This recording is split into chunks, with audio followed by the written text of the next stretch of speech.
¿A qué llamamos globalización y neoliberalismo? Yo soy Storyker y acompáñenme a ver esto.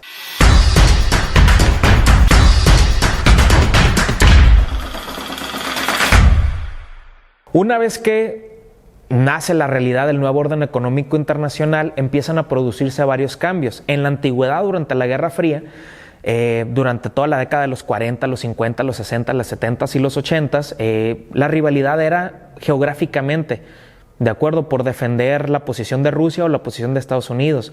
Era la competencia económica por defender el capitalismo o el socialismo. Era la competencia política por ver quién iba a ser el país que tuviera más seguidores o más amistades, de acuerdo. Pero una vez que el mundo se vuelve unipolar, ya con los Estados Unidos a la cabeza, se forman algo que se conoce hoy en día como los bloques económicos.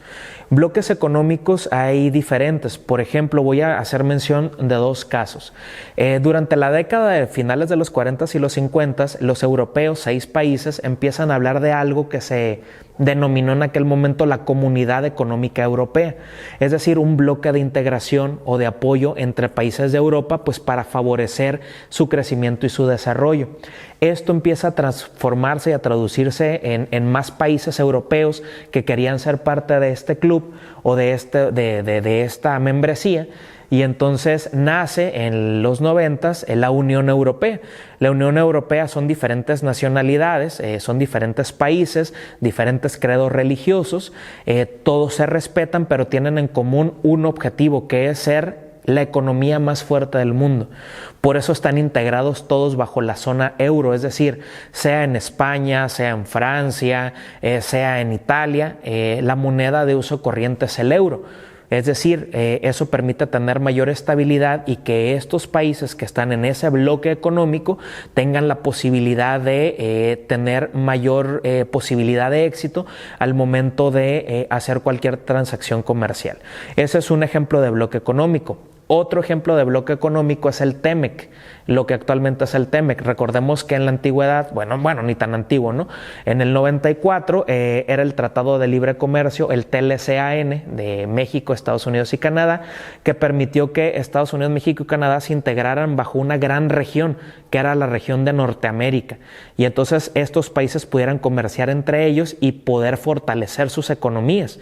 Ahora, con la renegociación que hubo del TEMEC en el 2017-2018 con Donald Trump, con Justin Trudeau y con Enrique Peña Nieto, la posibilidad del TEMEC pues se amplió mucho más y entonces se incluyeron dentro del acuerdo nuevas medidas.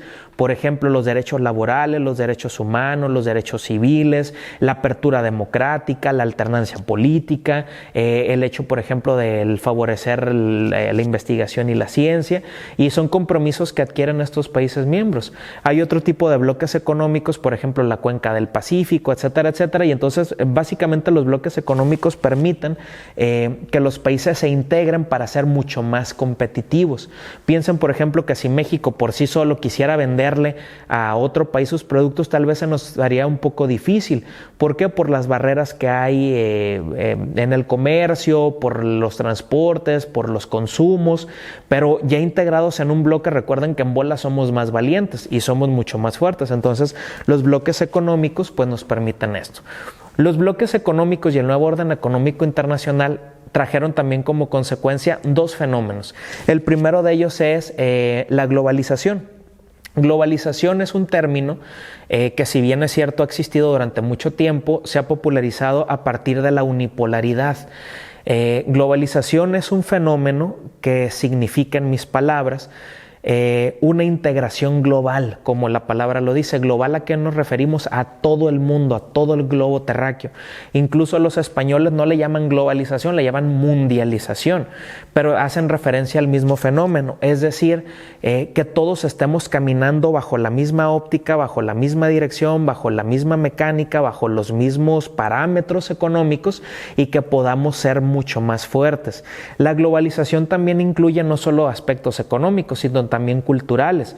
Piensen, por ejemplo, ahorita tenemos la posibilidad de 10.500 canales en una plataforma digital, podemos ver películas de diferentes nacionalidades en una plataforma digital, tenemos acceso a noticias de diferentes partes del mundo en diferentes idiomas, podemos aprender de idiomas, de cultura, recibimos consumos culturales, por ejemplo, paréntesis espiritual, ¿no? El K-pop, ¿cómo llegó a nuestro país? Por ejemplo, ¿no?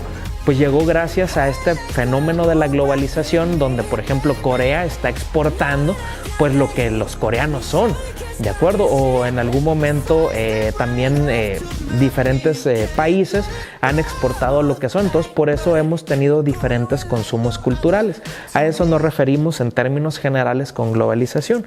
Y neoliberalismo, pues es una política económica que se aplicó principalmente a partir de la década de los 80s, pero que se va a posicionar y que se va a ver mucho más favorecida ahora que existe un mundo unipolar y que existe globalización, porque como es lo trendy, es lo correcto, es lo ideal, es lo que todos los países tenemos que hacer, la globalización ha permitido que el neoliberalismo se posicione como un sistema económico exitoso, un sistema económico en el que hay intercambio comercial constante y que permite la acumulación de capitales, la inversión privada y que permite la generación de muchos empleos.